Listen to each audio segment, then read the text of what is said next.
So now the president has signed an executive order. They found a loophole in Clinton's law in 1997 that allowed him to sign an executive order to keep the families together. I wonder how the left is going to spin this in a negative light. Because here's the thing, you're not separating the families. So are you turning them back at the border? Or are you just putting them all in a holding cell together? You see, the system, the catch and release thing, you know, they still held him in there for 20 days. They still did the same thing now. They tried to find a family member to release these kids to. Well, you know, doesn't work like that, folks. Somebody made a comment to me on one of my posts, still trying to basically say that the left is the one that did this. No, Donald Trump did this. The left caused this problem, and Donald Trump fixed it. We need to keep families together. Let me tell y'all something. Every day in America, single parents break the law. It might be a misdemeanor. It might be a Class A misdemeanor, punishable by up to 1 year in jail, and in some states up to a $2,500 fine. What do they do with the kids if they can't, readily locate an immediate family member? They put them into foster care while the person does their jail time. And upon their release, they're returned to that parent. Same thing was going on here, folks. Now, do I agree with kids? They said, they're being ripped out of their arms. Bullshit. They're explaining in Spanish to them, look, man, we're going to take your kids and we're going to put them in this holding facility while you guys go and await your asylum application in a jail cell because you're illegal. But we'll probably just throw the kids in jail with them, and then the left is going to jump up and say, oh, well, I didn't know they were going to put them in jail. I mean, we need to just release the families. Let me put it to you this way. For all you people out there that are so soft line stance on immigration and all that type of shit, where does it stop? Are they going to come live with you? Are you going to clothe them, feed them, provide them medical insurance? Are you going to provide for them yourself in your home and let them dictate to you how to live your life?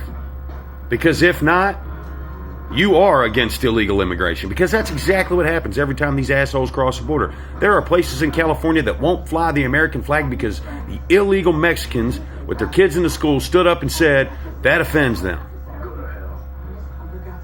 Let that sink in. In the United States of America, they won't even fly our own flag. And you sissies, you left-wing, spineless cowards, let them do it. And then encourage more of them. And it's funny.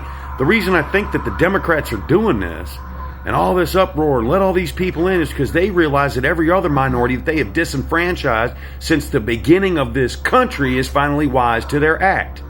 The social programs that the Democrats scream and cry for is literally there to keep their thumb on you so that you have to rely on them. You have to ask them for a handout. Raising the federal minimum wage, by the way, for those who are going to sit there and comment and say, oh, well, if we paid a living wage. Look, dude, if you don't like your situation, change it. Some girl commented on something and made, I don't even remember the comment. It was so stupid, but I do remember her saying something about, how she has to have food stamps and Medicaid for her kids. Now, I don't disagree with the fact that we have food stamps out there for people that need it, or Medicaid. But I still make my car payment even though it's broke down in the driveway. Now, she didn't say what was wrong with it, but if you go to her Facebook page, everything is about her sitting on her fat ass, binge watching Netflix. So, how's her car payment getting made? Because I literally went through these posts. What should I binge watch next on Netflix? What should I binge watch next on Netflix? And she referenced some character on some show about Orange is the New Black. And the only reason I know about that show is because a guy I went to high school with, Matt Peters, was on it, or is on it. It's the only thing I know about the damn show. But if you're sitting on your fat ass all day, binge watching Netflix, spending the money on Netflix, I understand it's only about $8 a month. But if you have time to sit around your house all day and binge watch it, how are you even paying for Netflix? I'll tell you. My tax dollars and those like me who have jobs and pay taxes are paying for that crap. Your enamel is very precious. If you don't like your situation, change it. For those of you that cry, well, not everybody can do that. Yeah, everybody can. That's the beautiful part about the country we live in. For anybody that tells me they don't like their situation and they can't change it, I will give you an example of a man who pretty much was raised by his grandparents because his mom was off doing, other shit. Father was never around. His grandparents didn't have a lot of money. In fact, he was pretty poor growing up. But he managed to go to law school and become a lawyer. And then he managed to get elected to the United States Senate. Then he managed to get himself elected president. Despite the fact that when he was growing up was the height of the civil rights movement, when blacks were really oppressed. Yeah, I'm talking about Barack Obama. So people sit there and say, oh, I can't do it. Yeah, you can. You won't do it because you know the government's always going to take care of you. We have raised a society of victims. Everybody nowadays, according to these young people, are victims. Victims. They're victims of themselves most of the time because they get offended at Christ and everything. They won't go out and get a job.